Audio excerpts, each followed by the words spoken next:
Bonjour. Merci Seigneur. En tout cas, nous remercions le pasteur, son épouse, pour en tout cas la confiance et aussi nous remercions l'Église qui nous accueille. Vraiment, nous sommes honorés. Et c'est vrai que dans nos pastorales, on se rend compte, on est content d'être dans le Seigneur, de servir le Seigneur. Et surtout de se retrouver entre pasteurs, souvent pas pleurer avec les larmes, mais nous raconter chacun à son tour nos différentes difficultés et aussi échanger les expériences. Et donc vraiment, le Seigneur nous a connectés et vraiment, je suis très content de l'amitié, de la fraternité qui est entre nous. Et en tout cas, vous avez un couple pastoral magnifique et vraiment, entretenez-les pour qu'ensemble vous puissiez atteindre les objectifs que le Seigneur vous a fixés pour Saint-Quentin et les communes environnantes. Amen. Amen. L'exhortation que nous allons avoir ce matin je vais laisser mon épouse donner quelques témoignages afin que je puisse m'appuyer sur ça pour vraiment nous encourager. Le Seigneur veut nous encourager. Et les temps autour de nous sont difficiles et les situations et les circonstances autour de nous ne sont pas des situations et des circonstances qui viennent pour nous caresser. C'est des situations et des circonstances qui viennent pour nous anéantir, pour nous détruire, pour nous tuer. Donc, on est dans une période très instable et très difficile, de telle sorte que le chrétien doit être un chrétien fort, un chrétien qui, voilà, la Bible nous dit au travers de l'apôtre Paul à Éphésiens 6, verset 10 là, il dit fortifie-toi, fortifie-toi. Même si le Seigneur est avec toi, tu dois te fortifier. Et Josué, pareil, Dieu parle à Josué, il le dit clairement. Moïse, mon serviteur est mort, tu étais avec lui, tu as vu tout ce que moi, Dieu, j'ai fait. Et j'ai dit, maintenant, c'est avec toi que je vais réaliser toute ma promesse. Il dit, là où la plante de tes pieds, il dit, là où tu plantes la plante de tes pieds. Il dit, je serai avec toi, comme j'ai été avec Moïse. Il dit, tant que tu vivras, personne ne te résistera en face. Mais ce n'était pas suffisant avec tout ça. Puisque Dieu lui dit, fortifie-toi et médite ma parole jour et nuit afin d'agir fidèlement. Il dit, c'est alors seulement que tu réussiras. Alors, et pourtant, il a eu toutes les promesses. Donc, vraiment, je veux que nous soyons encouragés, peut-être remuer un peu, et pour que nous puissions, en tout cas, rentrer dans les grâces de Dieu pour nos vies, pour nos familles et pour notre nation. Amen. Je vais laisser, elle va nous donner ces quelques témoignages. Je suis avec elle. Bon, je la présente en même temps, pasteur Ève. Je suis pasteur aussi. Elle est pasteur. Nous sommes pasteurs. Ça fait déjà 2 ans officiellement qu'elle a tout arrêté et voilà, pour me rejoindre ensemble, pour que nous soyons tous les deux en plein temps. Et c'est merveilleux de servir le Seigneur ensemble à deux. Et vraiment, nous avons 4 enfants, 3 garçons et 1 fille. Et vraiment, on rend grâce à Dieu. Nous servons dans la banlieue parisienne. Voilà. Je te laisse la parole, pasteur Ève.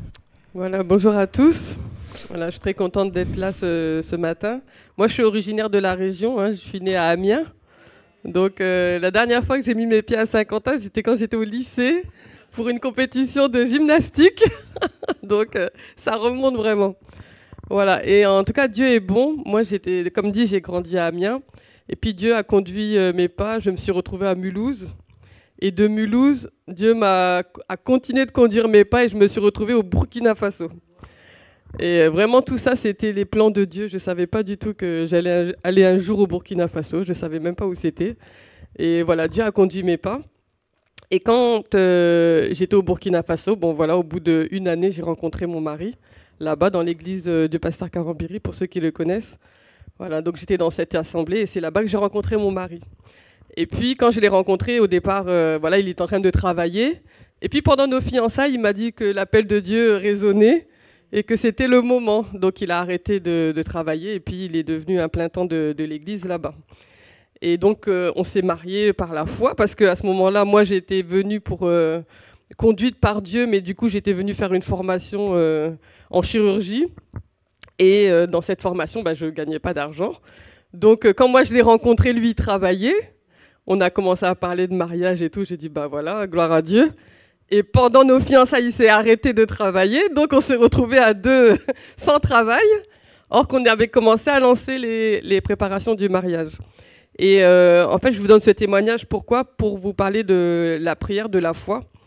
Pendant les temps que j'étais en Afrique, je faisais des allers-retours entre Amiens et puis l'Afrique pour voir ma famille et tout.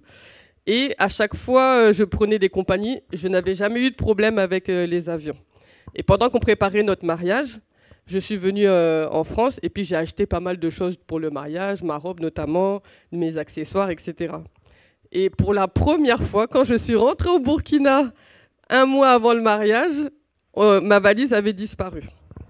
C'était la première fois que ça m'arrivait. J'ai dit, c'est pas possible, Seigneur. C'est pas possible. Et malheureusement, je ne pouvais pas racheter les choses. Je n'avais pas les moyens du tout. Déjà, j'avais eu ma robe, c'était vraiment la grâce de Dieu. Enfin, tout, c'était la grâce de Dieu. Et je ne pouvais pas racheter... Non, pardon. J'avais 2 valises. Il y en a une qui est arrivée, il y en a une qui s'est perdue. Ma robe était dans la valise qui est arrivée. Mes accessoires étaient dans la valise qui s'est perdue. Voilà. Et donc, je ne pouvais pas racheter les accessoires. Donc, j'ai dit, bah tant pis, Seigneur, c'est par ta grâce. Mais Dieu est bon, Dieu est fidèle. Et ceux qui étaient autour de moi, ils disaient, mais Ève, rachète-toi des chaussures, Mais je ne voulais pas dire aux gens, j'ai pas l'argent. Parce que je me disais, c'est pas glorieux de dire ça. Donc, je ne disais pas à quelqu'un que j'avais pas l'argent. Mais quand les gens me disaient, mais rachète, je disais, non, ça va aller. Et puis, un jour, on m'a tellement mis la pression, j'ai dit, écoutez, moi, mon Dieu, mon père, j'ai dit, si j'ai pas de chaussures pour aller me marier, j'ai dit, c'est pas grave. J'ai dit, moi, mon père, il connaît ma situation.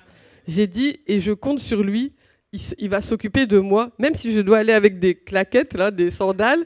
J'ai dit, c'est pas un problème. J'ai dit, moi, ce qui est sûr, c'est que je vais me marier. J'ai parlé comme ça. Et ben, vous savez, donc, tous les jours, on défilait. Hein, ma valise, on m'a dit qu'elle est en Afrique. Après, elle était partie en Europe. Après, elle s'est retrouvée aux États-Unis. Tous les jours, on me disait un endroit de où était ma valise. Donc, franchement, je ne m'attendais plus à cette valise.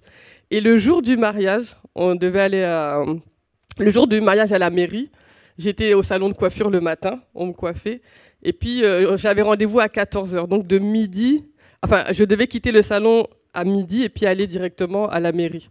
Et pendant que j'étais au salon, l'aéroport m'appelle. Et ils disent, votre valise est arrivée. J'ai dit, c'est pas possible. Elle avait dépassé 1 mois, en fait.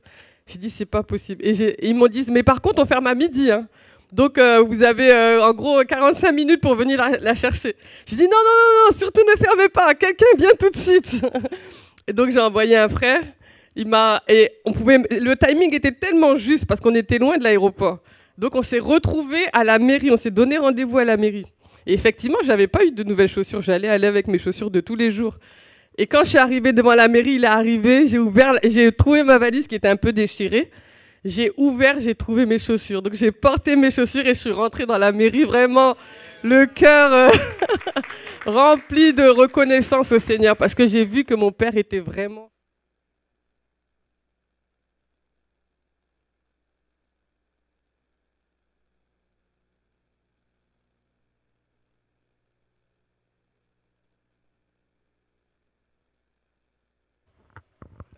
C'est moi qui ai appuyé, pardon. Donc le deuxième témoignage, c'est par rapport à la guérison. Alors justement, quand j'étais en Afrique, que je venais d'arriver, c'était pas facile, hein, parce que moi, j'avais jamais vécu en Afrique, bien que je suis originaire de l'Afrique, mais j'avais jamais vécu en Afrique. Donc quand je suis arrivée là-bas, il y a eu plein de choses qui se sont passées, et toutes ces choses-là, en fait, après, j'ai compris que c'était pour me décourager, pour que je retourne en France et que je dise, oh, c'est bon, c'est bon. Donc, et parmi ces choses-là, à un moment donné, j'ai été très malade. Et moi, j'ai travaillé dans la santé pendant toute ma carrière, j'étais dans la santé. Et j'étais très malade et on ne trouvait pas ce que j'avais. Et en 1 semaine, j'ai perdu quasiment 10 kilos. On faisait examen sur examen, on ne trouvait pas ce que j'avais. Et un matin, j'étais hospitalisée à domicile parce que comme je travaillais dans la clinique qui s'occupait de moi, ils ont accepté de me faire l'hospitalisation chez moi. Donc ils venaient tous les jours, ils me changeaient mes perfusions, ils me donnaient des médicaments et tout. Et j'étais là, j'étais toute seule. Et je ne voulais pas dire à ma famille que j'étais malade. Sinon, ils m'auraient dit de rentrer tout de suite. Et je ne voulais pas rentrer parce que je savais que c'était la volonté de Dieu que je sois au Burkina Faso. Et donc, j'étais là toute seule parce que j'avais pas ma famille, j'avais très peu d'amis. Et j'étais là toute seule et je me dis, mais Seigneur, qu'est-ce qui m'arrive? Mais pourquoi ça m'arrive? Vous savez, quand c'est comme ça, vous ne comprenez plus rien. Et à ce moment-là, j'ai reçu l'appel de quelqu'un, un frère de l'église. Et puis il me dit, alors, ça va? Je dis, mais non, t'es pas au courant, moi je suis malade, moi je suis chez moi, moi je vais pas bien. Il dit, comment ça, t'es malade depuis tout ce temps? Je dis, mais oui. Alors moi je m'attendais à ce qu'il compatisse en fait. Et il commence à dire, ah, il commence à se fâcher en fait contre moi, alors que c'est moi la malade. Et il dit, mais de toute manière, si t'es malade, c'est parce que tu veux bien être malade. Je me suis dit, mais qu'est-ce qu'il dit lui? Et il commence à dire, oui, c'est parce que tu veux bien être malade que t'es malade. Il dit, sinon, Jésus, il t'a déjà guéri. Donc, c'est toi-même, tu as choisi d'être malade. Et puis, il me raccroche au nez. Oh, et la moutarde m'est montée au nez comme ça. J'ai dit, mais comment on peut oser parler comme ça à quelqu'un qui est malade, quoi? J'ai dit, mais il n'a pas de cœur, ce chrétien. Et pendant que j'étais en colère comme ça, je ne pouvais même plus parler à quelqu'un puisqu'il m'a raccroché au nez. Et à ce moment-là, ça commence à tourner dans ma tête. Ces paroles-là commencent à résonner dans ma tête et j'ai dit, est-ce qu'il n'y a pas une vérité là-dedans? Est-ce qu'il n'y a pas une vérité dedans? Et puis ça a tourné et là, il y a eu un déclic dans ma tête. Et j'ai dit, à haute voix, j'ai dit, Seigneur, j'ai dit, si je vais mourir parce que j'ai cru en toi, eh ben, on va dire qu'elle est morte parce qu'elle a eu la foi en toi. J'ai dit, mais moi, c'est terminé avec cette maladie, j'en peux plus. Je me suis levée, j'ai pris tous les médicaments, j'avais un sachet de médicaments, je l'ai attaché, j'ai tout mis dedans, j'ai été jetée à la poubelle. Et comme j'étais de la santé, j'ai retiré moi-même ma perfusion, j'ai mis un pansement. Et quand je faisais tout ça, ma tête, elle tournait parce que depuis tout ce temps, on me donnait de l'eau, je me lavais au lit, pour aller aux toilettes, c'était compliqué et tout ça. Et là, par la foi, je me suis levée, j'ai été prendre ma douche. Mais dans ma douche, j'ai cru que j'allais mourir parce que tout tournait, j'étais faible. Mais vraiment, j'ai pris ma douche comme j'ai pu. Et puis, je suis ressortie, je me suis habillée. J'ai été m'asseoir dans mon salon. Et puis, je devais avoir de la visite ce matin-là. Et c'est un frère qui est venu. Et puis, il me regarde. Il regarde où je suis. Il se demande qu'est-ce qui se passe. Et je lui dis, écoute, donne-moi du pamplemousse avec du sucre. Et on m'avait dit, surtout ne mange pas de fruits parce que peut-être si c'est des parasites qui font ça, on n'a pas encore la preuve, mais si c'est des parasites, si tu manges des fruits et du sucre, ça va tout flamber. Et moi, j'ai demandé exprès, j'ai dit, je veux du pamplemousse avec du sucre. Et il ne comprend pas et tout. Bon, il va chercher, il me donne et je mange. Et puis, il me dit, mais qu'est-ce qui se passe? Elle est où ta perfusion? J'ai dit, écoute, moi, Jésus, il m'a guéri, c'est tout. Et je vous assure qu'à partir de ce moment-là où j'ai dit ça, tout a disparu. Tous les symptômes sont partis. Pourtant, je souffrais comme pas possible, mais de ce moment-là, vraiment, j'ai vu la main du Seigneur. Amen. Le bouton. Voilà, bon. Un dernier témoignage. Voilà, vous savez, dans l'église, avec les sœurs, bon, souvent, on échange. Et il y a une sœur qui est venue me voir qui avait des problèmes de fibrome. Et vraiment, moi, je suis de la santé. Hein, donc, moi, mon premier réflexe, c'est bon, il faut faire ça, il faut voir ça, faut faire tel examen et tout. Mais quand elle est venue me parler, j'ai senti dans mon cœur que je devais lui dire qu'elle devait refuser ces fibromes-là. Je ne dis pas ça systématiquement. On peut avoir des problèmes de santé. La voie de la guérison, c'est d'aller voir le docteur. Mais en tout cas, là, j'ai été conduit comme ça. Et je lui ai dit, non, il faut que tu refuses. J'ai dit, ça, c'est pas le plan de Dieu pour toi. Parce qu'elle, elle voulait aller directement se faire opérer. J'ai dit non. J'ai dit, mais est-ce que tu as une douleur qui fait que tu ne peux plus vivre? Elle dit, non, bon, ça va, je supporte la douleur. J'ai dit, mais alors pourquoi tu veux te faire opérer? J'ai dit, continue de prier. Et quand je lui parlais, moi, j'avais un problème. J'avais un lipome sur le nez ici, comme ça, qui avait poussé juste en dessous de mon nez. Et je lui ai dit, tu vois, est-ce que tu vois la boule là? Elle me dit, oui, je vois. J'ai dit, tu vois, c'est un lipome. J'ai dit, moi, je sais ce que c'est. J'ai dit, parce que là où je travaillais, on les retirait. J'ai dit, donc, le seul traitement de ça, c'est chirurgical. On ouvre, on enlève la boule et puis on referme. J'ai dit, tu le vois? Elle me dit, oui, oui, je le vois. J'ai dit, il va partir. J'ai dit, tu vois? J'ai dit, je n'irai pas me faire opérer. J'ai dit, c'est hors de question. J'ai dit, parce que je sais que lui, là, je ne sais pas d'où il est venu, mais il va repartir comme il est venu. Je ne me ferai pas opérer. Je continuerai de prier jusqu'à ce qu'il parte. Et je lui ai dit, le jour où il sera parti, je viendrai te montrer. Et puis, elle a ri un petit peu, bon, genre, voilà, tu as la foi, pasteur Ève. Et puis, elle est partie. Donc, qu'est-ce que j'ai fait? Moi, j'ai continué de prier parce que j'étais déterminée. Je savais dans mon cœur que ça, c'était pas normal. Et donc j'ai prié, prié. Et puis, vous savez qu'est-ce qu'on fait quand on prie? Tout le temps, tous les matins, j'allais regarder dans mon miroir. Et il était toujours là. Donc quelque part, ça me décourageait. Mais j'ai continué de prier. Et puis à un moment, le Seigneur m'a dit, arrête d'aller vérifier. Parce que ça, à chaque fois, ça gâche ta foi. Donc j'ai arrêté de vérifier. Mais j'ai continué de proclamer, non, il est parti, il est séché, il n'a plus de pouvoir sur mon corps et tout. Et puis un beau matin, je n'ai pas fait attention, j'ai regardé et il avait disparu. Vous voyez, là, j'ai plus rien. On sent encore une petite trace, mais c'est parti. Voilà, pour dire que vraiment Dieu est fidèle. J'ai le micro, merci. Amen.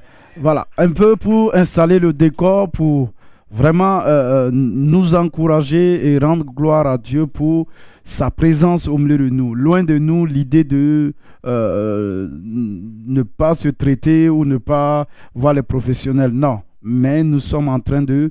Le thème général, c'est pas sur la guérison, mais c'est sur la provision divine pour tous nos besoins. Tous nos divers besoins, Dieu a déjà tout pourvu. Donc le thème que je veux qu'on traite ensemble, c'est prie avec foi. Prie avec foi. En réalité, tout a été déjà prévu. Dieu a déjà tout pourvu. Tous nos besoins, quels que soient nos besoins, ces réalités-là existent. Dieu n'attend que nous venons à lui et que nous puissions prendre cela. Et le moyen, c'est la foi. Donc, c'est vrai que nous prions. Certains d'entre nous, la plupart du temps, nous prions même beaucoup. Et les résultats, effectivement, sont très maigres. Et certains, soit se sont découragés, ou soit ne peuvent pas dire le contraire en disant que Dieu ment, parce que ta parole dit de demander, je demande, je ne reçois pas. Ou bien que Dieu... En tout cas, on trouve des justificatifs pour ne pas soit continuer à prier, ou mais prier, mais sans s'attendre à quelque chose. Ou même les autres difficultés qu'on trouve pour ne pas prier. Ou bien même des difficultés qui viennent pour nous empêcher même de prier. Est-ce que vraiment ça vaut la peine de prier? Est-ce que la prière est tellement importante qu'il faut prier? Est-ce que c'est quelque chose de tellement clé pour notre foi qu'il faut prier? Je pense qu'ensemble, nous allons voir que oui, la prière, elle est essentielle, elle est importante. Nous devons prier. Il y a divers types de prières. Ce n'est pas ici le sujet, mais nous allons voir que c'est en priant avec une connaissance claire de Dieu qui exauce et avec une foi ferme que nous recevons. Je dis, c'est en priant, avec une connaissance exacte, claire de qui est Dieu, et avec une foi ferme que nous recevons. Si nous prions dans ce cadre-là, nous recevrons toujours. Parce que tout a été pourvu. Amen. Le premier passage que nous allons voir ensemble, je crois que c'est filmé, on pourra les avoir pour prendre les notes, parce que j'ai pas mal de passages bibliques. C'est Hébreux 4, le verset 16. Hébreux 4, le verset 16 nous dit ceci. « Approchons-nous donc avec assurance du trône de la grâce, afin d'obtenir miséricorde et de trouver grâce pour être secourus dans nos besoins. » Il commence par nous donner un ordre. Il commence par nous encourager à nous approcher de Dieu. Approchez-vous. Et il ne dit pas n'importe comment, avec assurance.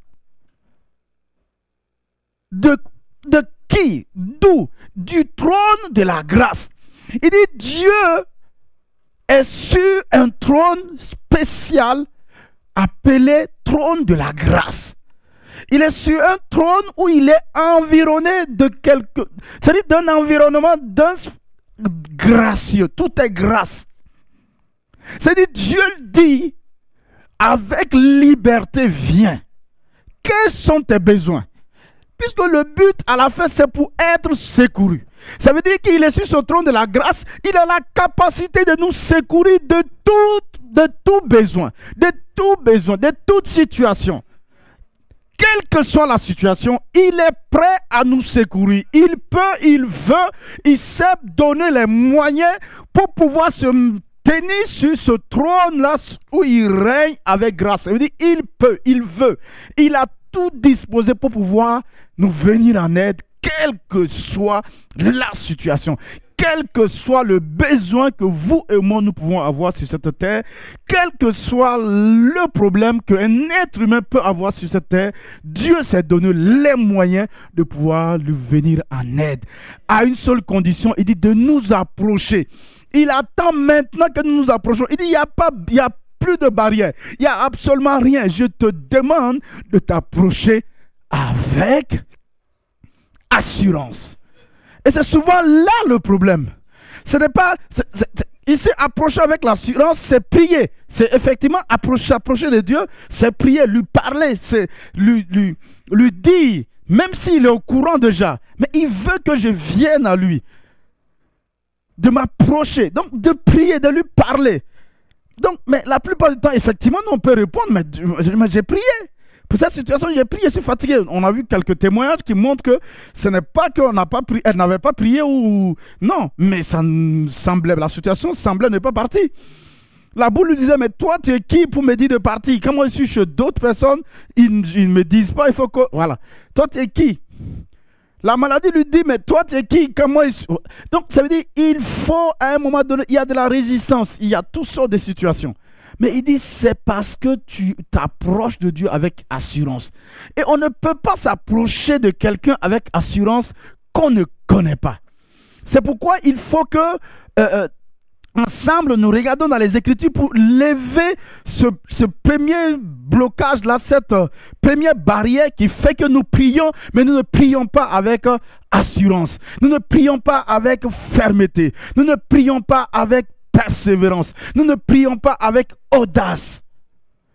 Qu'est-ce qui ne va pas lorsque quelqu'un de si capable te dit, viens, j'ai tout, je peux te secourir, je peux te secourir, je peux t'aider à réussir, je peux te venir en aide, je peux t'aider à gagner des âmes, je peux t'aider à être délivré, je peux t'aider à être béni, je peux t'aider à réussir professionnellement, je peux t'aider à arranger ce problème administratif, je peux, approche-toi.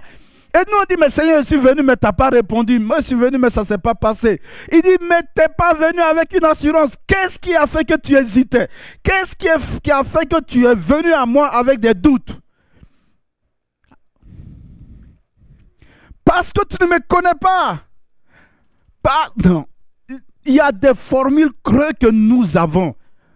Et nous devons sortir de ces formules creuses-là pour aller à Dieu avec assurance. La plupart du temps, c'est parce que nous ne le connaissons pas.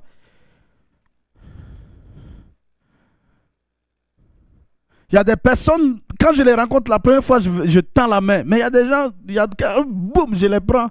Puis même je serre. Est-ce que vous comprenez? J'ai l'assurance qu'il n'y aura rien. Et on va voir quelques passages ici, effectivement, qui vont nous aider. Donc, retenez bien, Dieu est sur un trône, le trône de la grâce. Ensuite, il y a l'homme que tu es, il y a l'homme que je suis, il y a qui est sur la terre et qui a des besoins. Et ensuite, il y a la grâce de Dieu qui est là, disponible, qui est là. Et enfin, il y a le fait qu'on doit s'approcher avec assurance. Et tout au long de l'étude, nous allons le voir ensemble. Donc, le premier point, comme je le disais, c'est la connaissance de Dieu. Le fait qu'on ne le connaît pas vraiment. C'est quel est ce Dieu-là qui est sur ce trône de la grâce et sur le trône de la grâce et qui nous dit de venir avec liberté, de venir quel que soit le problème. Certains disent, mais c'est parce que j'ai péché. Mais il te dit que c'est une situation justement qui t'empêche, c'est un problème, c'est un besoin, tu veux être libéré de ça. Il dit, viens. Donc ça veut dire que même par rapport au péché, il a pourvu. Que quand tu viens avec ton péché là, ça ne va pas le déranger. Il va te délivrer de ton péché. Et pourtant, nous, on trouve le moyen pour dire, quand je vais finir de régler mon péché, maintenant, je vais aller à Dieu. Dieu dit, mais si tu pouvais tout seul régler le péché, Jésus ne serait pas venu. Il ne serait pas venu.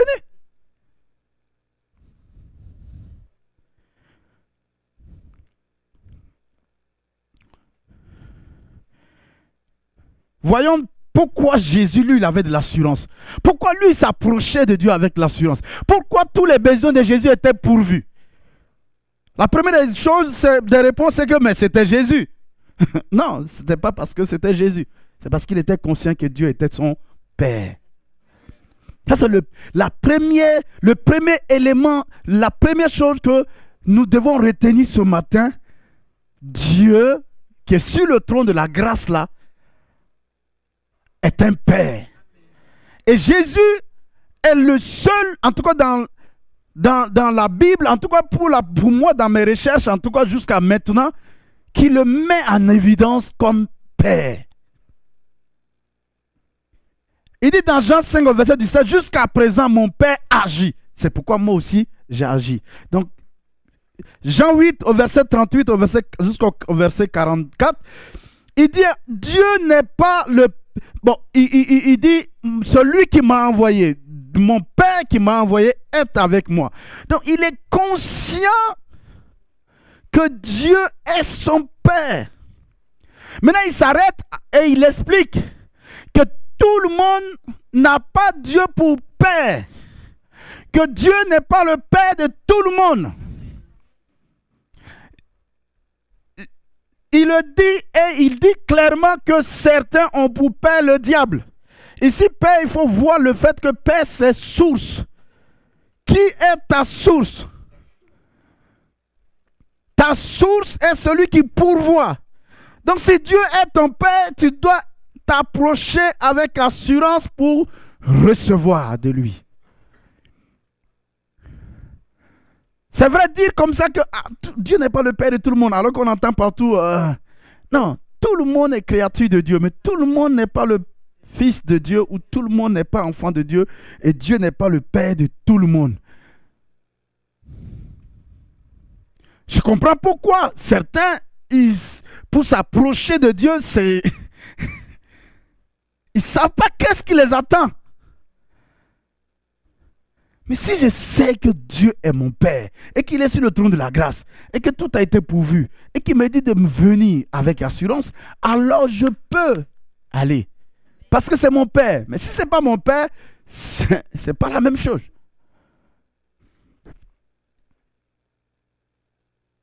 Comment on devient enfant de Dieu? Comment Dieu devient notre Père? Et ça, il faut être aussi être sûr de ça. Avoir des preuves. Parce qu'il y a des moments quand je doute, je dois pouvoir regarder. Qu'est-ce qui prouve que même je suis enfant de Dieu? Qu'est-ce qui prouve que Dieu est mon Père? Et je dois pouvoir trouver des passages de la Bible qui me disent oui, ici, il est écrit ici que Dieu est mon Père. Il est écrit ici que Dieu est mon Père. Non, 3 témoignages, c'est suffisant. 2 même, c'est suffisant. Mais si j'ai pas, si j'ai rien qui soutient, alors je ne peux pas avoir d'assurance. Mais je peux prier en criant, pleurant, mais je n'ai pas d'assurance. J'ai rien de légal pour parler à Dieu et m'attendre à ce qu'il réponde.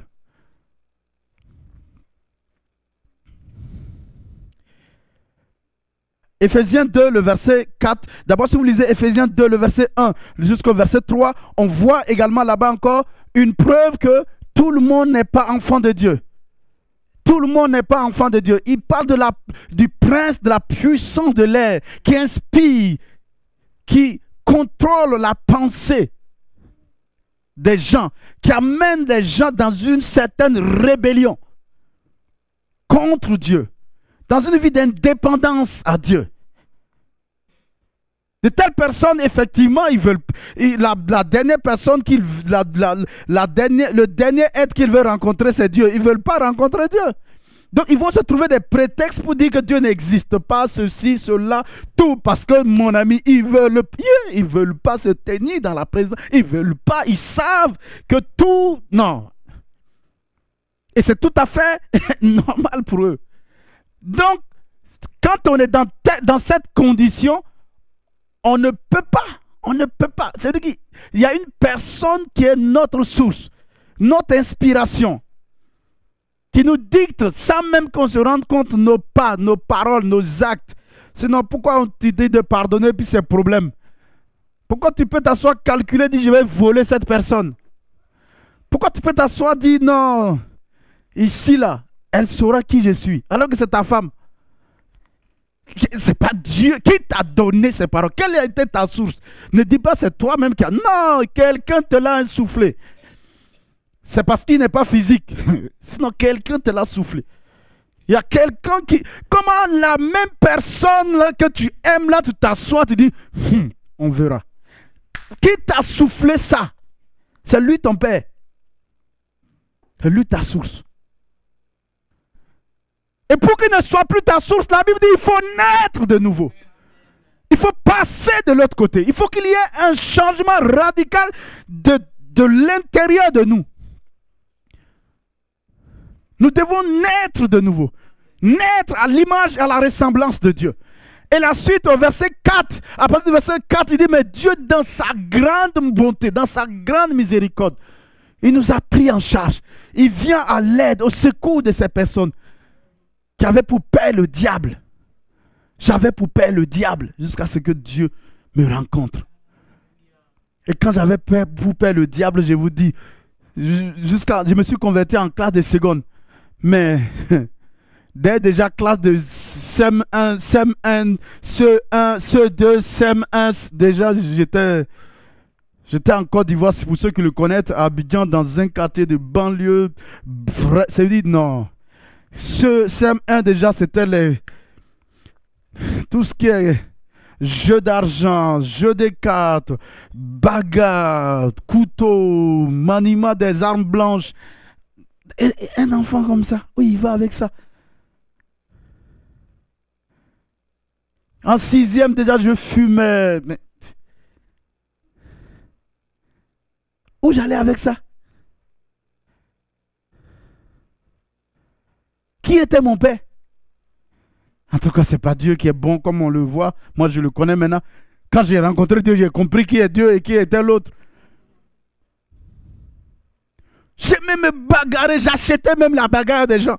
Je venais voir deux personnes qui sont en train de discuter. Je regarde le plus faible. Je viens et dis, hey, j'achète ta bagarre gratuitement. Et même l'autre sans qu'il se rende compte. Peut-être même les discussions n'allaient même pas en venir aux mains. Moi, je viens, j'en fais mon affaire personnelle. Qui était ma source? Qui m'inspirait? La preuve, quand j'ai rencontré Dieu. Quand j'ai rencontré Dieu. Dieu que je ne cherchais pas. Quand je l'ai rencontré. Le premier jour où j'ai rencontré Dieu dans cette petite église. Quand je ressors, les mains croisées. Moi, je ne marchais jamais les mains croisées. Non. Non. Je marchais, mon pantalon était là. Mais j'étais encore au collège. Mais mon pantalon était là. Je le tiens comme ça et puis je marche. Et puis surtout s'il y a une jeune fille, des petites filles, collège, tu dragues. Qui était mon père? Si tu ne me regardes pas, qu'est-ce qu'il y a? Tu ne me regardes pas? Tu ne vois pas que quelqu'un a passé ici?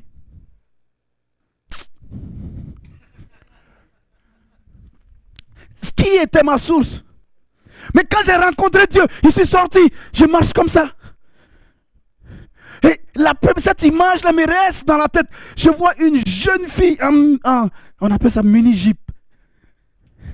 En temps normal, quand je vois ça, je viens, je dis, maman, oh, tu es trop, tu es trop, non, tu es trop à la page. Regarde, non, tu es trop belle. Qu'elle soit grande ou soit, non, c'est pas mon... Est-ce que vous comprenez? J'étais pourri de l'intérieur. Mais là, cette fois-ci, je vois, au lieu de réagir comme ça, j'ai dit, oh, la jeune fille. Et regarde, moi, chaque fois, je me surprends. Qu'est-ce qui s'est passé? Il y a eu un changement de paternité. quelque chose s'est passé. Quelqu'un ne règne plus sur moi, une autre personne règne maintenant. Donc nous devons être clairs. Et la Bible nous dit dans Jean 1 au verset 12, au verset 17, il dit il faut recevoir Christ. Il dit c'est lorsque je le reçois. Il dit si je le à tous ceux qui l'ont reçu, à ceux qui croient en son nom, Dieu leur a donné le pouvoir de devenir. Dieu leur a donné le pouvoir de devenir enfants de Dieu. Parce qu'ils ont cru dans le nom de Jésus. Parce qu'ils ont reçu la personne de Jésus. C'est seulement en ce moment qu'ils deviennent. Que Dieu leur donne le pouvoir de devenir ses enfants. Dieu est légal. Il faut qu'il se base sur des termes juridiques clairs pour dire oui, j'ai le droit de venir à ton secours. J'ai pleinement le droit de venir à ton secours. Pourquoi? Parce que j'ai payé un prix. La Bible dit que dans 1 Pierre 1 au verset 18, que ce n'est pas par des choses périssables, de l'or, de l'argent, que nous avons été rachetés, de la vaine manière de vivre que nous avons hérité de nos pères, mais par le sang du Fils de Dieu. C'est sur la base de tout ça que Dieu dit. Je suis, tout est grâce, mais j'ai payé un prix. C'est cadeau, viens. Tout est disponible. Quel est ton besoin? Deviens, si tu n'es pas sûr que tu es enfant de Dieu, c'est pas compliqué. Invite Jésus dans ta vie. Accepte-le. Ce n'est pas le fait de venir à l'église qui prouve que tu es enfant de Dieu. Non, non, non, non. Il dit c'est à tous ceux qui croient en son nom, ceux qui le reçoivent. Papa est pasteur, ça ne veut pas dire que tu es enfant de Dieu. Non, non, non, non, tu es enfant de papa pasteur. Lui, enfant de Dieu, mais toi, tu n'es pas enfant de Dieu. Toi, tu dois aussi croire dans le nom de Jésus. Tu dois le recevoir dans ton cœur. Et quand tu le reçois, il y a une expérience que tu vis. Peut-être tu peux ne pas pouvoir l'expliquer, mais tu vis une expérience et tu as un témoignage au-dedans de toi qui dit tu es enfant de Dieu. Là, oui, tu peux te baser sur ce témoin pour dire Dieu, tu es mon père. C'est pourquoi je viens. C'est parce que tu es papa que je viens. C'est parce que tu m'as engendré. Quand les situations viennent pour me faire douter de ça, j'ouvre les Écritures, je regarde. Je dis Dieu est mon père. Les choses ont changé dans ma vie quand il est rentré. Amen. Et vous avez encore Romains 10, le verset 9 jusqu'au verset 10, qui nous explique effectivement comment on reçoit Christ. C'est-à-dire, on croit dans son cœur. Lorsque tu entends que Dieu t'a aimé et qu'il a livré Jésus-Christ pour nous, comme le disait le pasteur ce matin, et qu'il parlait de l'alliance que Dieu tisse afin de pouvoir venir à notre rencontre, tu as entendu cette bonne parole. Tu as entendu que c'est nos péchés, c'est de nos péchés que Jésus-Christ a porté à la croix. C'est de nos malheurs, c'est de nos douleurs, c'est de nos infirmités qu'il s'est chargé. Pourquoi? Afin qu'en retour, nous soyons déclarés justes aux yeux de Dieu. Donc quand tu attends ça, et que tu crois dans ton cœur, et que tu confesses de ta bouche, par une prière de confession simplement, il dit, ce acte-là est posé. Dieu vient dans ta vie, et le premier miracle se passe. Il change ton intérieur. Ton homme intérieur renaît. À l'image, à la ressemblance de Dieu. Tu reçois la nature et la vie même de Dieu. C'est pourquoi tu es son enfant. Donc tu es légitime quand tu vas lui parler en disant Père. Tu es légitime quand tu t'arrêtes en pleine rue et tu dis excellent Père d'amour, je m'attends à toi dans cette situation. Parce qu'il y a trop de situations autour de nous qui doivent changer. Qui doit gagner cette ville de Saint-Quentin? C'est vous, c'est pas moi. Je ne suis pas ici, ça c'est pas mon lot. Mais comment vous allez gagner cette ville? Comment? Il dit priez, demandez au maître de la moisson de vous envoyer, vous ouvriez là. Il faut demander même au maître de la moisson de vous envoyer. Les gens sont incrédules, c'est pas vrai. C'est nous, on est terrés dans nos bâtiments, dans la peur, dans la honte, dans la culpabilité, dans les certitudes. On a toutes sortes de plancards qu'on a mis. Ah, il faut respecter les gens, il faut faire ceci. Quelqu'un est en train d'aller à l'enfer, tu sais que l'enfer est réel, que toi, tu ne vas pas aller là-bas et puis tu dis tu le respectes. Tu respectes quoi? Non-assistance en personne en danger. Le monde même te met en prison pour ça. Oh Seigneur, aide-nous.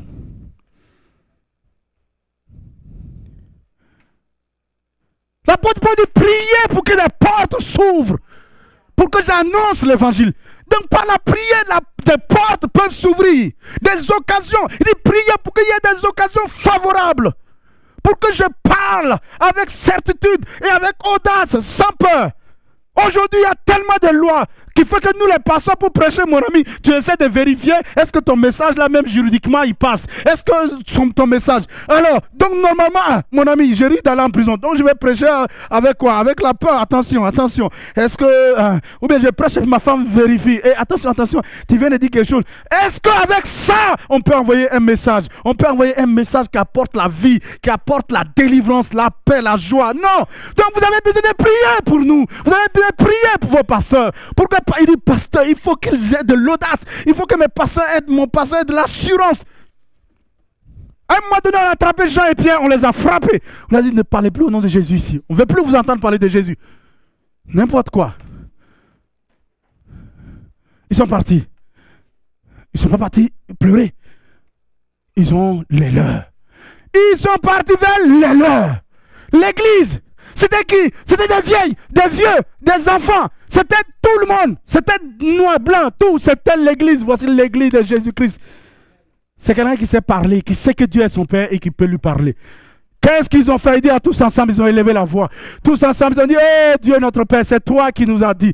C'est toi qui as dit, c'est toi qui as dit. Voilà, voilà, voilà, voilà. On veut fermer la bouche de tes serviteurs. Ils n'ont pas dit, Seigneur, maintenant, il faut donner de la sagesse à Pierre et puis à Jean. Eux aussi, on leur dit de faire attention. C'est toujours pasteur Frédéric là. On lui dit de faire attention, il parle. Surtout sa femme là, elle parle beaucoup. Hein? Seigneur, faut maintenant donner de la sagesse à Sœur Sandra. Non, ils n'ont pas dit ça. Ils ont dit, Seigneur, vois les menaces et étends ta main. Étends ta main sur tes serviteurs. Afin qu'ils prêchent toujours, mais avec assurance. Comme Dieu nous a dit, approchez-vous avec assurance. Pareil, étends ta main, afin qu'ils prêchent toujours. Avec assurance. Pas seulement avec assurance. Miracle, guérison, délivrance. Au nom de ton Fils Jésus-Christ. Hein? Moi, quand tu pries comme ça pour moi, j'ai dit, on va aller.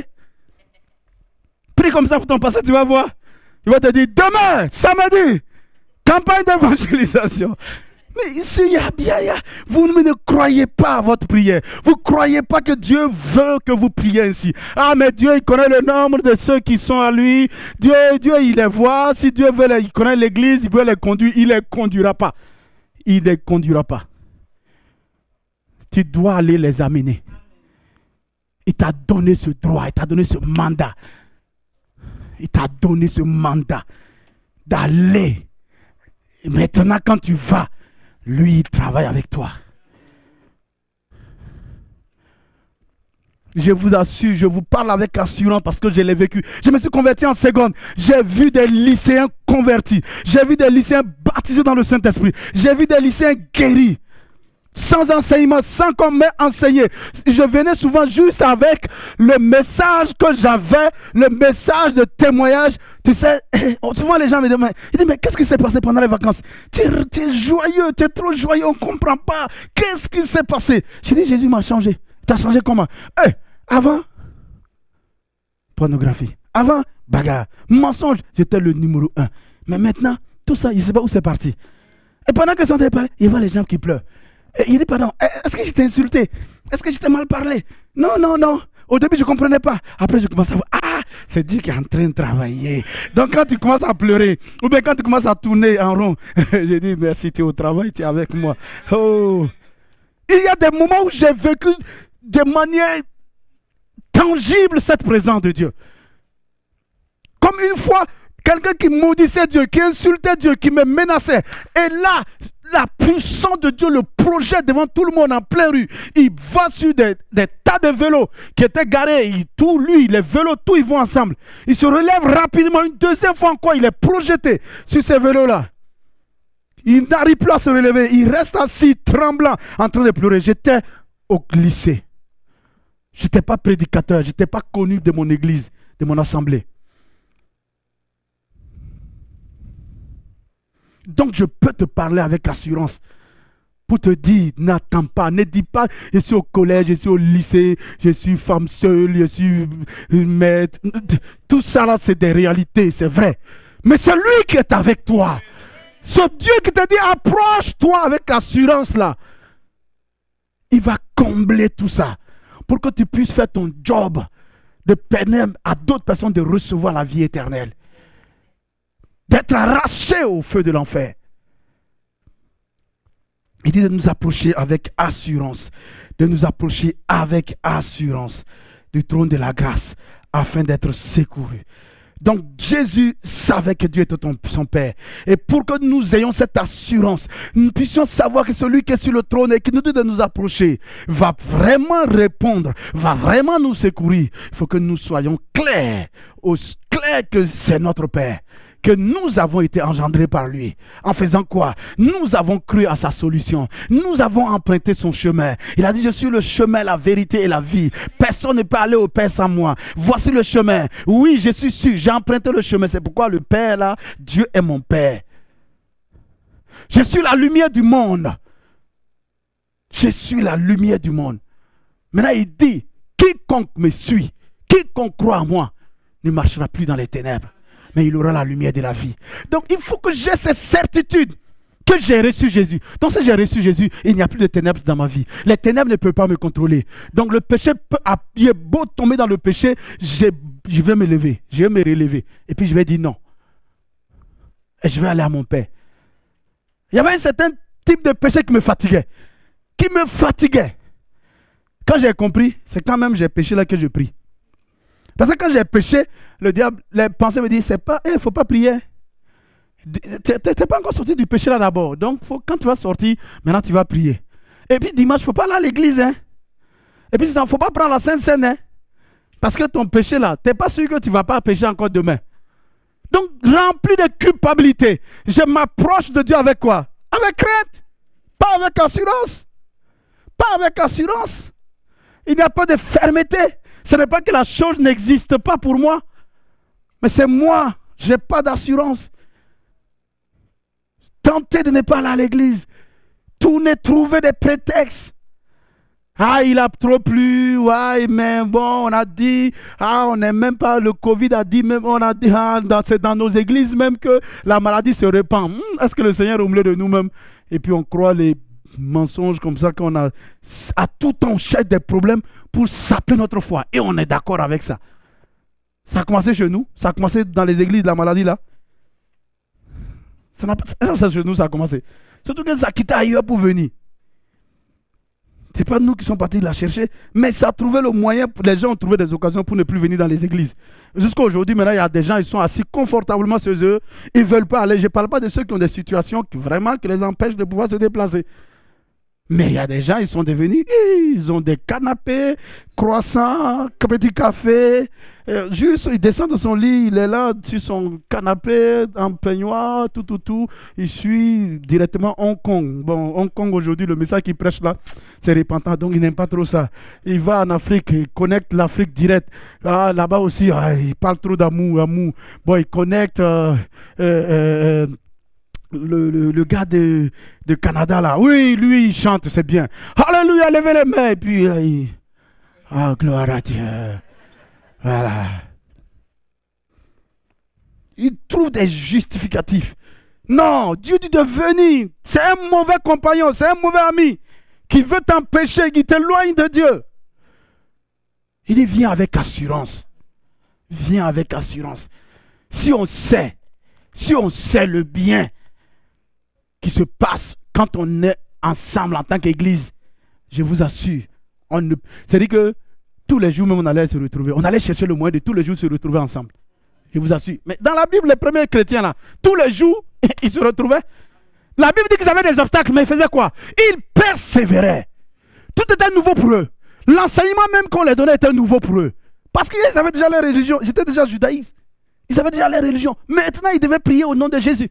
Ils devaient maintenant se rassembler. Les femmes et puis les hommes ne se mélangeaient pas. Maintenant, ils sont mélangés assis ensemble. C'est quelque chose de nouveau. C'est pourquoi les piliers de l'église sur les 4 éléments, comme sur les 4 appuis dont vous avez sur vos chaises. Ils ont persévéré dans la prière. Ils ont persévéré dans la fraction de pain. Ils ont persévéré dans la communion fraternelle. Et ils ont persévéré dans les enseignements des apôtres. Pourquoi persévérer? Parce que c'était nouveau. Parce que ce n'était pas facile. Nous avons besoin de nous réveiller. Nous avons besoin de venir à notre Dieu avec assurance. Je vous encourage parce que on en a besoin de chacun de nous. Chaque personne dans l'église est important. Chaque personne qui parle à Dieu peut changer des situations. Je vous assure. Souvent, on n'en a pas besoin même de tous. Une seule personne. Donc, chacun, imaginez ensemble. 120 personnes. Et regardez ce qui s'est passé. 120 personnes. Même si on ne vaut pas 120, mais on n'est pas loin des 120, nous qui sommes ici. 120 personnes. Une seule personne a prié. À chaque fois, on nous parle du réveil d'Azusa Street. Mais chaque fois, c'est les miracles d'Azusa Street. Les miracles, oui, et tout, c'est bien. Mais jusqu'à ce qu'un jour, je tombe sur... Qu'est-ce que ce pasteur-là a fait? Ce pasteur noir-là, qu'est-ce qu'il a fait? Qu'est-ce que William Seymour a fait pour que le réveil vienne? Et qu'elle impacte le monde entier. On peut dire, oui, mais c'est le Seigneur qui a fait. Oui. Mais du côté humain, qu'est-ce qui s'est passé? Il s'est retrouvé avec des obstacles. Il ne pouvait pas, il y avait la ségrégation. Donc, il ne pouvait pas même aller suivre s'asseoir dans le même banc pour pouvoir suivre ses études bibliques. Est-ce que ça l'a découragé? Non. Il allait, il dit, ouvrez la porte, moi j'irai devant la porte et je suis. Ensuite, je découvre que tellement il avait soif de Dieu. Il voulait voir Dieu répondre à ses prières. Il a dit, Dieu, j'ai regardé, j'ai vu qu'il y a eu l'effusion du Saint-Esprit dans la parole de Dieu. Je veux voir ça. Tu as dit, dans les derniers jours, je répandrai de mon esprit sur toute chair. Je ne vois pas ça sur moi. Et qu'est-ce qu'il a fait? Il a commencé à prier. Il a dit à Dieu, je fais quoi? Il dit que Dieu, il a senti que Dieu lui disait de prier longtemps. Donc, il a commencé à prier 5 heures par jour. 5 heures par jour. 5 heures par jour. De façon continue, 5 heures pendant 1 an. Non, pendant 2 ans. Non, pendant 2 ans et demi. Chaque jour, 5 heures. Ah, mais il avait beaucoup de temps, lui. Hein, parce... Tu peux trouver le temps aussi. Je peux trouver aussi. Elle m'a dit, Seigneur, mais j'ai prié 2 ans et demi pendant... Il dit, qu'est-ce qu'il faut que je fasse? Le Seigneur, il faut prier encore davantage. Il dit, mais Seigneur, ça ne suffit pas. Alors, il passe à 7 heures par jour. 1 an, 2 ans, 1 an et demi, 7 heures par jour. Et avant que le réveil ne s'explose, lui et toute son assemblée, à l'approche de la Pentecôte, 10 jours, ils font un jeûne et prière, tous les jours se retrouvent, ils prient. Et ça explose. Mais tous les mouvements, assemblée de Dieu, tout réveil, quoi, toutes ces églises qui se sont éparpillées dans le monde entier et sorties de là-bas. Mais oui, parce que quelqu'un a prié. Peut-être d'autres personnes priaient aussi, mais au moins celui par qui les choses sont venues a prié. Il a cru dans la promesse de Dieu. Même si ça tardait, ça semblait tarder, il a prié, il a persévéré. Il a eu des obstacles, mais il ne s'est pas arrêté là. Donc toi, moi, nous sommes candidats. Quand Dieu nous dit, approchez-vous. Il n'a pas dit ceux qui ont l'expérience. Il n'a pas dit les pasteurs. Il a dit ceux qui ont le droit. Et ceux qui ont le droit, c'est ceux qui sont fils de Dieu, ceux qui le reconnaissent comme Père, ceux qui sont nés de lui. Et ceux qui sont nés de lui, c'est ceux qui ont cru au Seigneur Jésus-Christ, ceux qui l'ont reçu dans leur cœur. Ce n'est pas une question d'enfant, ce n'est pas une question de vieux. Je vous ai donné mon témoignage, j'étais encore au collège, juste ma première année du lycée que je me suis converti. Et c'est là que j'ai vu la grâce de Dieu. Bien aimé, le deuxième élément qui peut nous aider à avancer davantage dans cette assurance, excusez-moi, bon. Je ne maîtrise pas ça. C'est pourquoi je préfère utiliser mon cahier. Parce que moi, je tourne la page. Le deuxième élément que nous avons besoin de connaître, c'est de savoir que non seulement Dieu était le Père de Jésus-Christ, mais maintenant il est devenu notre Père. Donc, premier élément. Ensuite, il nous aime. De savoir que Dieu, ce Dieu qui est sur le trône, qui nous dit de nous approcher avec assurance, non seulement est le Père de notre Seigneur Jésus-Christ, maintenant il est notre Père. Une des preuves, c'est que Jésus, dans Jean 20, au verset 17, dit que lorsque Marie a voulu le toucher, il a dit, non, ne me touche pas. Je ne suis pas encore monté. Mais va, dis à mes frères. Alléluia. Déjà, c'est magnifique de dire, il dit plus à mes disciples, mais à mes frères. Mais va, dis à mes frères que je monte vers mon Dieu et vers votre Dieu, vers mon Père et vers votre Père. Oh. Alors que tout le temps, on a vu Jésus dire, mon Père, mon Père, mon Père, chaque fois. Père, je te rends grâce parce que tu m'exauces. Père, je te loue parce que tu es avec moi. Père, je sais que tout le monde, vous pouvez partir, il n'y a pas de problème. Je sais que je ne suis pas seul. Pourquoi? Le Père qui m'a envoyé, mon Père qui m'a envoyé est avec moi. Mais maintenant, il s'arrête. À un moment donné, un jour même, un des disciples lui a dit, Jésus, tu nous parles trop du Père, le Père, le Père. Montre-nous le Père là et puis c'est fini. Puis il dit, mais depuis je suis au milieu de vous, moi, je ne m'avez jamais vu. Bon, ça c'est un autre. Mais pour vous dire que maintenant Jésus s'arrête, il dit, Dieu, le Père là, mon Père là est aussi votre Père. Donc ça veut dire quoi? Tout ce que tu as auprès de lui, ton Père là, nous aussi, il dit, oui, c'est ça, c'est ça. Allez dans sa présence, c'est votre Père. Il vous aime. Jean 3,16 dit, car Dieu a tant aimé le monde. C'est parce qu'il a aimé, il nous aime vraiment. 1 Jean 3, verset 1, verset 2. Est-ce qu'on peut le lire? 1 Jean 3, verset... Donnez-moi le temps, s'il te plaît. 1 Jean 3...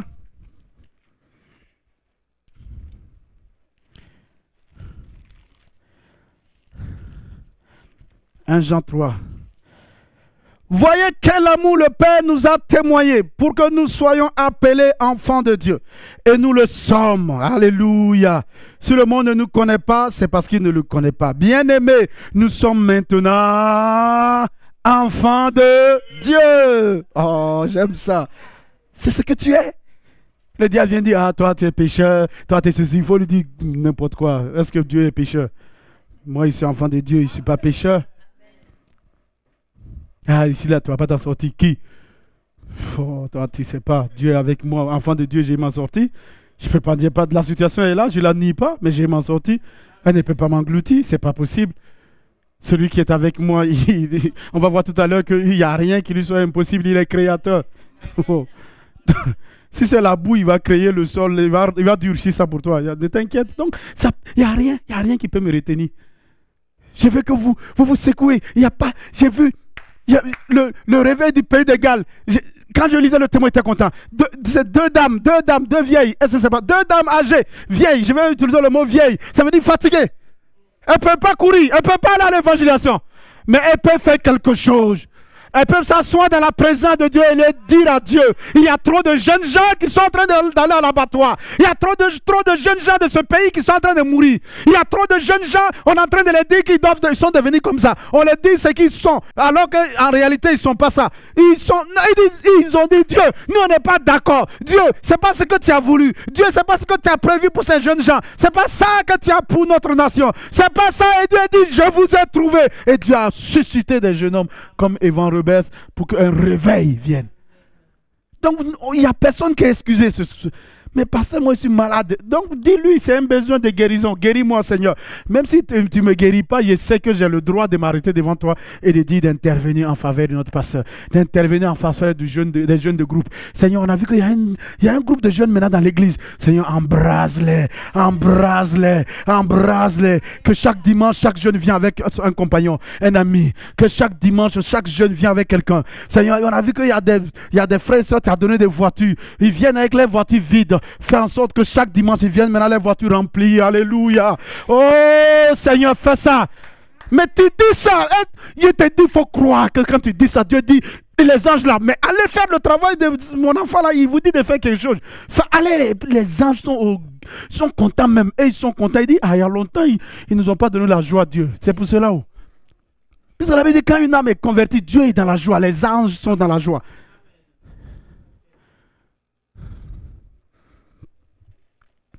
Nous sommes maintenant enfants de Dieu. Et Dieu nous aime. J'ajoute un autre élément. Non seulement il nous aime, mais il prend soin de nous. Jésus, à un moment donné, s'est assis, il s'est fâché. Il s'est fâché. Il a dit, mais...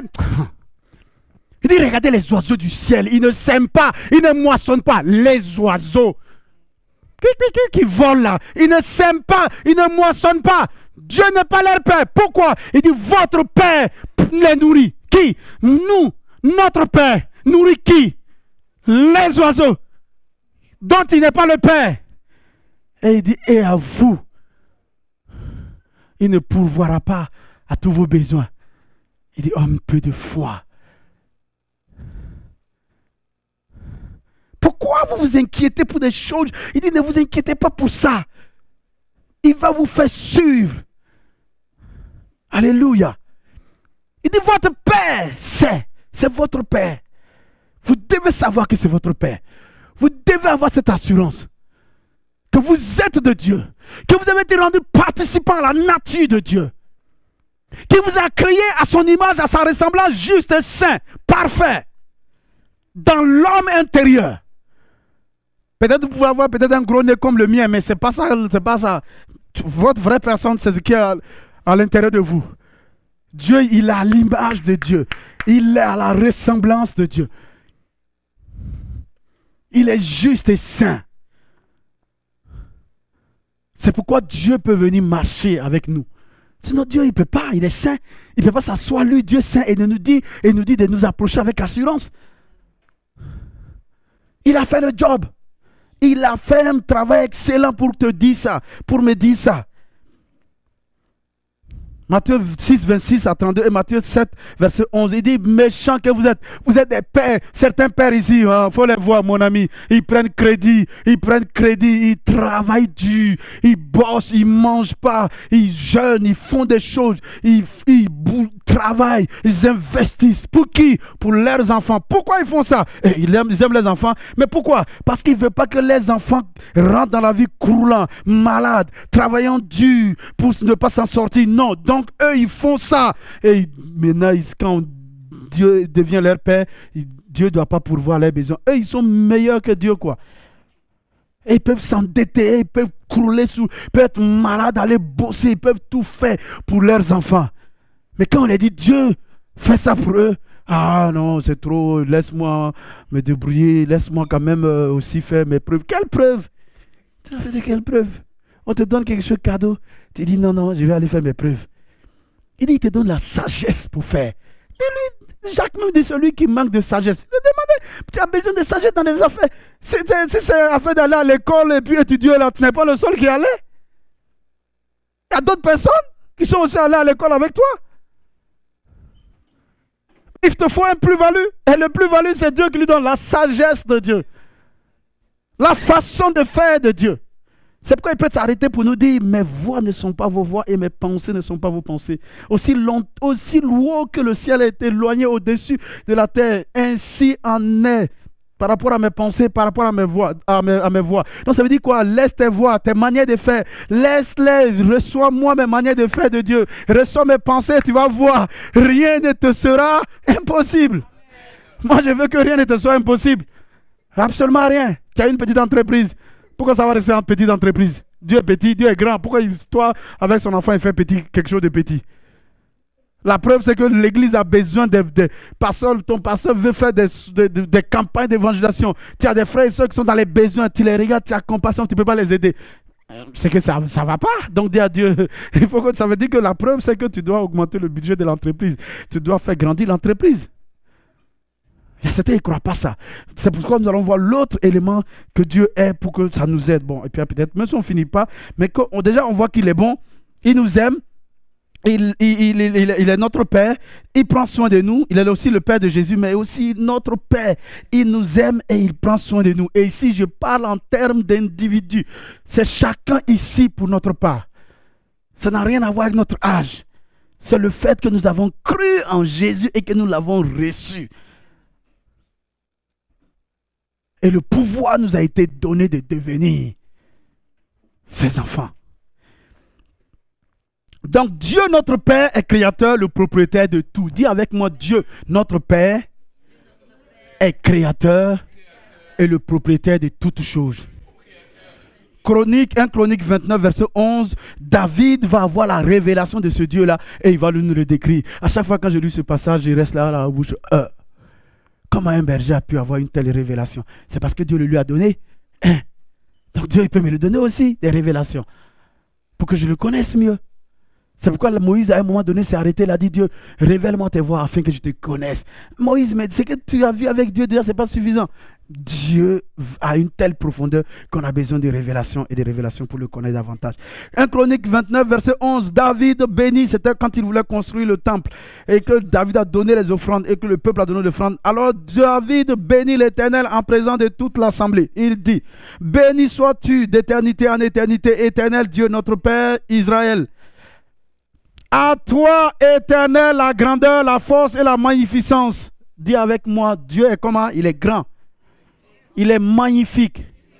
Il est plein de gloire. Car tout ce qui est au ciel et sur la terre t'appartient. Alors pourquoi je vais demander une petite entreprise? Pourquoi je vais demander quelque chose de peu? Alors pourquoi je vais demander petit? Si tout ce qui est au ciel et sur la terre appartient et qu'il est grand, pourquoi moi, Seigneur, donne-moi un peu juste pour qu'à chaque fin du mois, je me suis... Pourquoi? Ça, c'est pas vrai. C'est pas vrai. C'est l'incrédulité, c'est le doute, c'est la peur.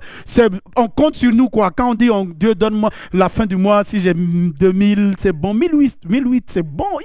1008, ça me suffit. Je peux économiser 200 avec ça. Avec les 200, je peux commencer à payer pour la voiture. Non, ça c'est toi et moi. Ça, c'est normal. Nous pouvons calculer comme ça, toi et moi. Mais si c'est à Dieu, ton Père, que tu lui demandes, faut déchirer grand. Faut faire... Non, faut pas prendre petit, prends grand. Je ne parle pas de ceux qui des messages bizarres, rêvent grand, fais ceci grand. Non, je ne parle pas de ça. Je dis ce qui vient de Dieu. Puisque tu vas demander à Dieu. Je n'ai pas dit toi décide de rêver grand ou de... Non, j'ai dit demande à Dieu. Dieu a dit viens avec assurance. Quelqu'un qui te dit viens avec assurance, il dit tout est là. Il y a grâce qui est là. La grâce là a été conditionnée par ce que Jésus a fait. Donc c'est légal, viens. Ah, on a dit que c'est comme ça, on a dit que c'est comme ça, il faut faire tant d'années d'abord avant d'avoir tel papier. Oh, ça, c'est ce que les gens ont dit, mais c'est ce que Dieu a dit. Est-ce que c'est ce que Dieu a dit? Non. Une telle maladie, on ne s'en sort pas, c'est fini, il n'y a pas... Vraiment, c'est à vie, ce traitement. C'est normal, c'est le professionnel. C'est normal, merci, professionnel. Mais est-ce que c'est ce que Dieu a dit? Les Israélites sont arrivés, ils ont vu les géants. Ce n'est pas qu'ils n'ont pas vu des géants, il y avait vraiment des géants. Ils ont vu aussi le pays, ils ont vu la richesse du pays. Ils ne se sont pas trompés, ils ont dit voici les fruits. À la vérité, voici les fruits. Ils ont même grappe de raisins, ils ont porté à deux. Ils ont dit à la vérité, voilà les fruits, on a vu. Mais aussi on a vu les fils d'Anak. On a vu les géants. Et puis, maintenant, là, ils vont dire le contraire de ce que Dieu a dit. Et ce qu'ils vont dire là, ils vont agir selon le contraire. Et c'est ce qui va leur arriver. Il dit, pourquoi ne sommes pas nous morts ici dans le désert? Pourquoi on nous amène là-bas mourir? Est-ce qu'un seul moment Dieu a parlé d'aller mourir? Quand Dieu a parlé à Moïse, est-ce que c'est ce qu'il a dit? Quand Dieu les a parlé, Dieu s'est révélé, est-ce qu'il a dit c'est pour aller mourir? Il dit nous allons aller mourir, nous et nos enfants et tout. Et ils ont empoisonné tout le peuple. Tout le peuple a pleuré toute la nuit dans les cages. Au lieu de lever des prières vers Dieu toute la nuit, comme Dieu nous dit, veillez et priez. Occupez vos veilles à crier à Dieu. Ils ont occupé les veilles à murmurer, à se plaindre. Dieu, on ne te comprend pas. Tu es où même? On ne sait même pas dans quelle merde tu nous as mis. Vraiment, Dieu. Dieu est venu et dit, ok, c'est tel est votre langage. Vous préférez mourir dans le désert que d'aller. Il dit, ok. Faites demi-tour. Il en sera fait selon ce que vous avez dit. La foi, c'est ce qu'on croit dans le cœur et on parle. C'est quand tu crois dans ton cœur et tu parles, c'est là. C'est-à-dire croire et manifester une action. Pour être sauvé, j'ai fait quoi? J'ai cru dans mon cœur et j'ai confessé. Il dit dans Romains 10, c'est pourquoi j'ai dit il faut bien prendre les passages et les reméditer vous-même, ça va vous aider. Même si vous les savez, ça va vous aider et va vous booster. Parce que nous avons besoin de chacun de nous tous. Je crois dans mon cœur. Dieu a parlé dans mon cœur. Dieu a parlé par sa parole. Elle est venue dans mon cœur. J'ai cru. La preuve que j'ai cru, c'est quand je vais parler ou c'est quand je vais agir. Selon ce que j'ai dit. Si Dieu n'a pas dit, il n'y a pas de problème. Si Dieu n'a pas parlé, il n'y a pas de problème. C'est pourquoi j'ai commencé mon message par ce que Dieu a dit. Il dit, approchez-vous avec assurance. C'est pas moi, c'était moi, oui. J'allais même pas défendre ça. Mais parce que Dieu a dit, c'est parce qu'il est écrit. Approchez-vous avec assurance du trône de la grâce. Oui, pour recevoir miséricorde, grâce et être secouru. Que je suis en train de parler. Que oui, Dieu nous attend. Tout a été pourvu. Il y a beaucoup de nos besoins qui sont là posés. Certainement, les anges ils sont là aujourd'hui, ce matin, au milieu de nous avec les paquets. Oui, oui, chaque dimanche, je viens avec, je repars. Je le suis même jusqu'à chez lui à la maison. Il ne prend pas. Il ne prend pas. Pasteur, parle-lui encore. Dis-le-lui. Cette situation-là a été déjà pourvue depuis. C'est parce qu'il a parlé. J'ai cru dans mon cœur, j'ai confessé et je suis sauvé. Simplement, oui, j'ai eu la parole de Dieu, la bonne information de ce que Dieu a fait pour moi à la croix par Jésus-Christ. Quand j'ai entendu ça, ça semblait illogique, ça semblait anormal, c'est déraisonnable. Il y a 2000 ans, il est mort sur la croix, son sang a coulé et à cause de ça, tout ce que j'ai fait de horrible est pardonné, effacé, remis et je deviens enfant de Dieu. Si je crois, oui, j'ai accepté, j'ai dit oui et j'ai confessé. Ah, tout a changé. Pareil, quelle que soit la situation. Parce qu'il a dit de m'approcher, alors je m'approche avec lui. Je m'approche. Est-ce que quand j'ai fini de prier, je vois immédiatement la réponse? Deux fois oui, deux fois non. Mais est-ce que c'est parce que je n'ai pas vu qu'il n'a pas répondu? Non. Alléluia. Et c'est ça, c'est quelques éléments de ce témoignage. C'est pas parce que je n'ai pas vu qu'il n'a pas répondu. Thomas a dit non. Si moi je ne le vois pas, si je ne le vois pas, si je ne le touche pas, si je ne mets pas mes doigts là-bas, je ne crois pas. N'importe quel païen croit comme ça. N'importe quel gros païen, s'il le voit, il va croire. S'il sent, il va croire. On est ensemble? Donc ça, ce n'est pas compliqué. N'importe qui a vu, il va croire. Mais Abraham, qu'est-ce qui s'est passé? La Bible dit qu'il a entendu, Dieu a dit, nombreux sera ta descendance. Il a entendu la parole de Dieu. La Bible dit qu'il a cru. Qu'est-ce qui prouve qu'il a cru? Il va poser des actes. Et Dieu va l'aider à poser des actes. Il dit, tu as cru que tes enfants seront nombreux? Abraham dit oui. Il dit, donc prends Isaac, va le tuer. Oh. Sacrifice humain. Oh. Celui qui t'a dit c'est mon héritier, mon unique. D'aller le sacrifier. Et comment il va devenir nombreux sur la terre là? Si c'est nous là, on allait poser tellement de questions à Dieu. Explication. Et puis on est fort là. Nous les Français, on est trop forts dans ça. Hein? Oh, on est trop forts dans le raisonnement. On est allé à l'école pour ça. Oh. L'école de la raison, on est bon dedans. On va te faire des thèses, des antithèses. Ouh.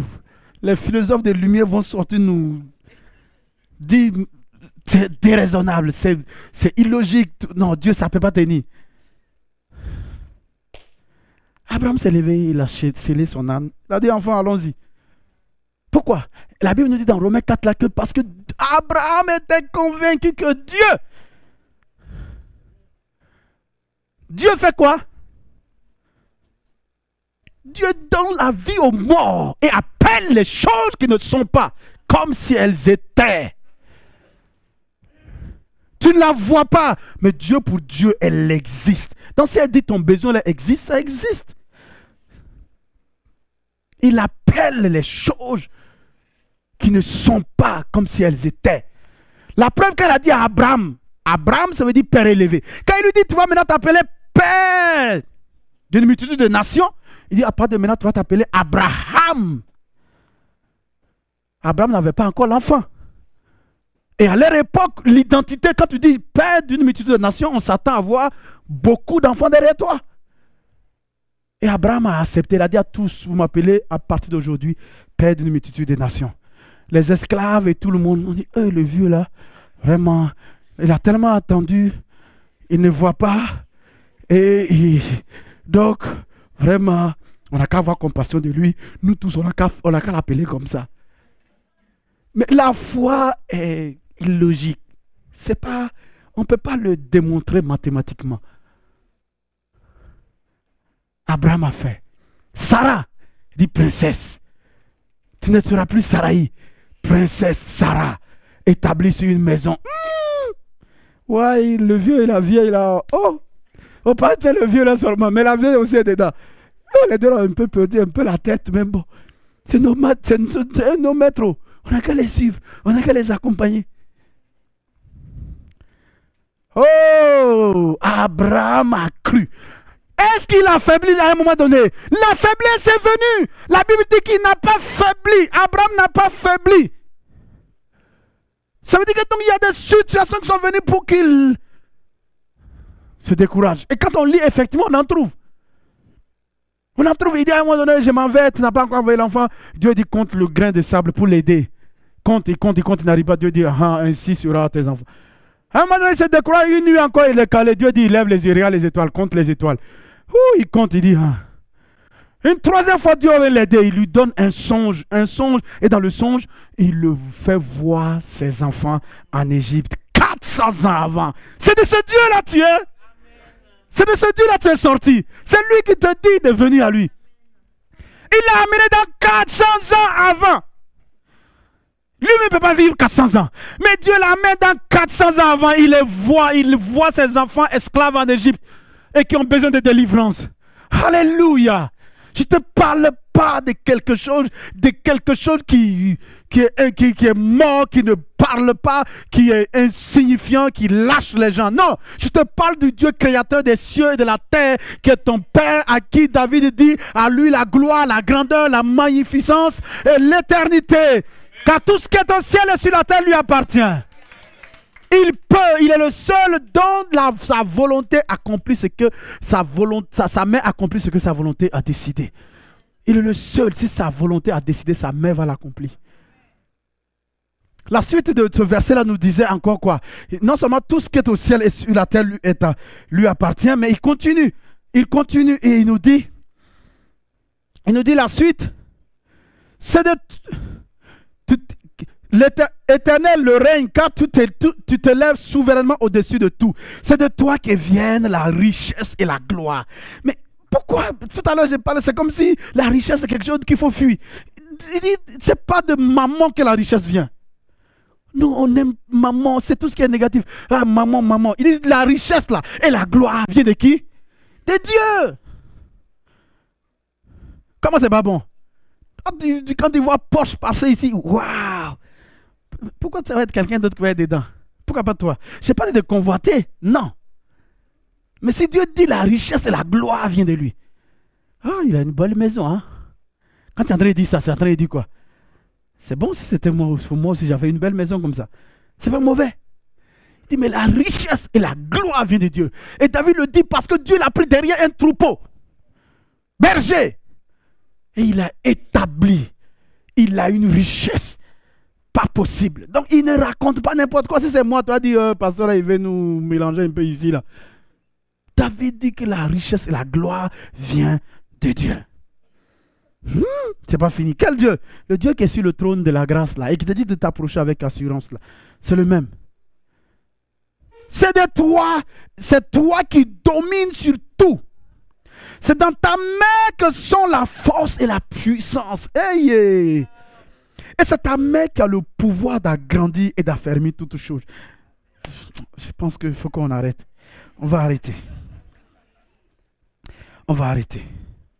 Le Psaume 24, verset 1 dit, à l'Éternel la terre et ce qu'elle renferme, le monde et ceux qui l'habitent. Car il a fondé sur les mers et l'a affermi. Le Psaume 50 dit au verset 10 et au verset 13, les animaux, les bêtes de champ, les oiseaux sont à lui. Dieu ne les mange pas, il ne boit pas leur sang. Dieu n'a pas une carte pour aller au supermarché. Tu l'as déjà rencontré là-bas? Non. C'est toi et moi qui avons besoin de cartes pour aller au supermarché. C'est toi et moi qui avons besoin que notre compte soit pourvu. C'est toi et moi qui mangeons la viande. Même si maintenant, c'est pas tout le monde qui mange viande, mais moi, de temps en temps, moi j'aime aussi un bon français, le steak. Un peu saignant, là, tourner, retourner. Hein. Tu coupes et puis un verre de vin. Pas ça, ça peut aller? Dieu ne mange pas ça. Est-ce que nous sommes ensemble? C'est moi. Pourquoi il ne va pas me donner? Pourquoi il ne va pas me donner? Pourquoi il ne va pas nous donner? Qu'est-ce qu'il fait? Il dit ça lui appartient. Tu as revendiqué à un moment donné puis il ne t'a pas donné? Non. Non. Agé 2:8, l'or et l'argent m'appartient. L'or et l'argent m'appartient. Déclare le maître de l'univers. C'est lui qui t'a dit de t'approcher. Si c'était moi, il ne faut pas t'approcher. Je lis un dernier passage, je vais arrêter parce que moi, je suis tellement content. Je suis dans la joie. Dans le psaume 2, il parle de Jésus l'héritier. Et Romains 8 parle de nous co-héritiers avec Jésus.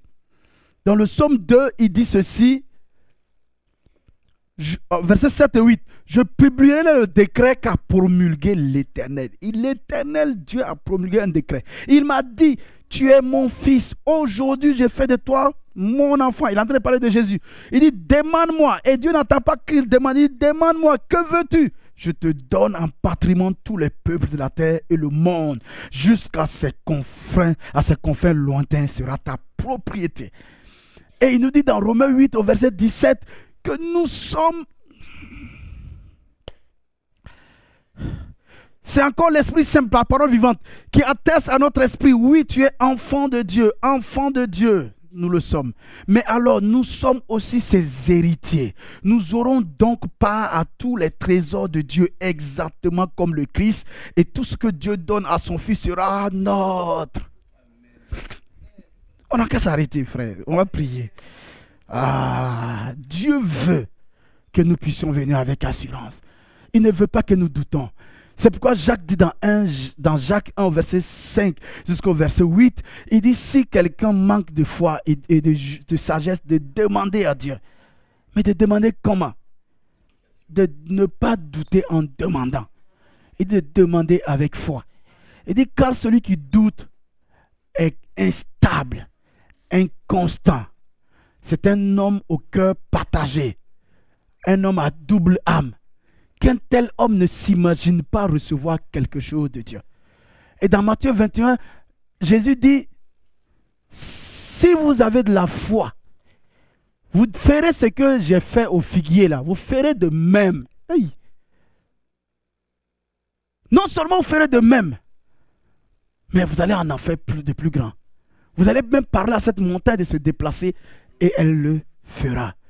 Mais il explique clairement si vous avez de la foi et si vous ne doutez pas. Donc c'est là, quand il dit de nous approcher avec assurance, puisque la définition même de la foi c'est, Hébreux 11, 1 nous dit, c'est une ferme assurance. C'est pourquoi Dieu dit de nous approcher avec assurance. Une ferme assurance. 1 Jean 3, 20 dit, si notre cœur nous condamne, il dit de nous approcher de Dieu toujours. Il dit qu'il est plus grand que notre cœur et il va nous pardonner. Il dit, mais si notre cœur ne nous condamne pas, ça veut dire si tu as réglé ça. Il dit, tout ce que nous nous demandons, nous savons que nous l'avons. Pourquoi? Parce que ça existe, parce qu'il est sur le trône de la grâce. À un moment donné, il a parlé à Pierre. Voilà un exemple de quelqu'un qui a eu un cœur partagé, qui a cru, qui a eu la foi, mais qui a douté. Et Jésus lui dit, c'est moi, ne vous inquiétez pas, n'ayez pas peur. Ils sont dans le bateau. Et Pierre dit, mais Jésus, si c'est toi, ordonne, parle, dis quelque chose. Donc la foi vient lorsqu'on entend. Si Dieu n'a pas parlé, s'il n'avait pas parlé ce matin, je ne dirais pas, approchez-vous avec assurance, demandez tout ce que vous avez besoin. Mais parce qu'il a parlé, parce que Jésus a parlé, il a dit, Pierre, Jésus n'a pas dit, mais tu es orgueilleux, Pierre. Pourquoi tu demandes quelque chose de grand comme ça? Parce que tout à l'heure, quand je t'ai demandé grand, certains peuvent croire que... non, il n'a pas dit à Pierre, pourquoi tu es orgueilleux comme ça? C'est moi, Jésus, je marche sur l'eau. Toi aussi, tu te crois Jésus ou bien? Puis tu veux marcher sur l'eau. Non, il n'a pas dit ça. Il a répondu, viens. Et Pierre est sorti de la barque et il s'est mis à marcher sur l'eau comme Jésus. Même s'il s'est noyé, ça, ce n'est pas un problème. On peut dire dans l'histoire, là, ce que nous on connaît, Jésus a marché sur l'eau. Après Jésus, Pierre aussi a marché sur l'eau. On ne peut pas dire Jacques a marché, on ne peut pas dire Jean a marché, on ne peut pas dire Pierre, les autres ont marché. Mais quelque chose va se passer. La Bible dit qu'à un moment donné, voyant que le vent était fort, il a douté. Jésus n'était plus fort. Parce que quand il a vu que Jésus était fort, il a dit, ordonne que l'eau qui est instable là devienne dure comme de la terre pour que je marche dessus. Mais quand il a cru à un moment donné que le vent était devenu plus fort que Dieu, sa foi a été affaiblie. Donc le doute a pour but d'affaiblir notre foi, de paralyser notre foi. Tout ce qui nous fait douter, nous sentir honteux, qui nous remet dans la peur, ce n'est pas que vous n'avez pas la foi, vous l'avez, mais ça vient pour paralyser cette foi. Ça vient pour affaiblir cette foi, afin que ce que Dieu vous a déjà donné dans sa grâce, vous n'arrivez pas à le prendre ou à le recevoir. C'est pourquoi ce matin, je veux que vous et moi, nous puissions prier. Parce que nous ne devons pas nous décourager dans la prière. Nous ne devons pas abandonner la prière.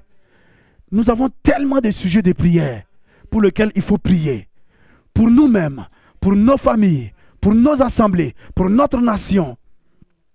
Mais ensuite, être certain de qui est sur le trône à qui nous parlons. Parce que quand nous regardons partout, Jésus dit mon Père. Jésus aussi dit quand vous parlerez au Père et il vous donnera. Surtout Jean 16, le verset 23, 24, Jésus est clair là-dessus. Tout ce que vous demanderez, vous le demanderez au Père en mon nom. C'est au Père, c'est à votre Père. Il n'a pas dit de demander au nom de Saint Vieux de la Guadeloupe, Saint Barthélemy, Saint. Non, il n'y a pas quelque part où il faut demander au nom de quelqu'un. Saint Pasteur Ouéna.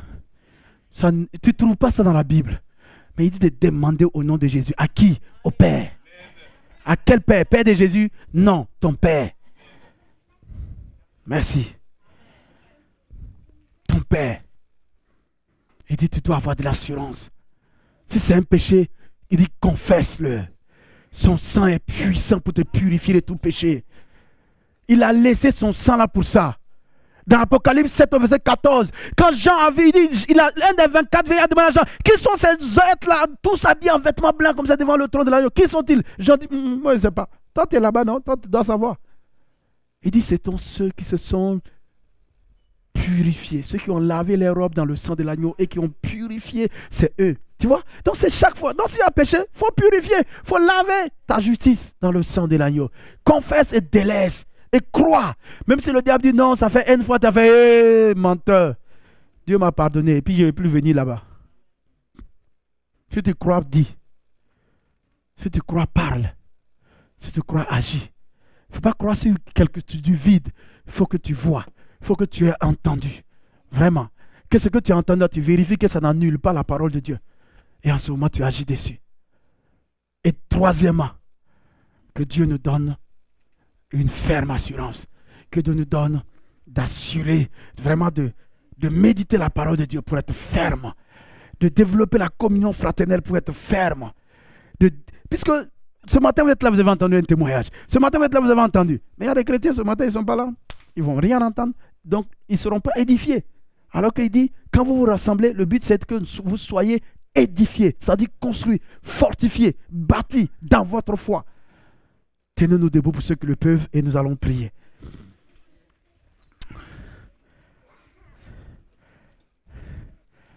Il est possible de prier tous ensemble. Je ne sais pas si vous le faites.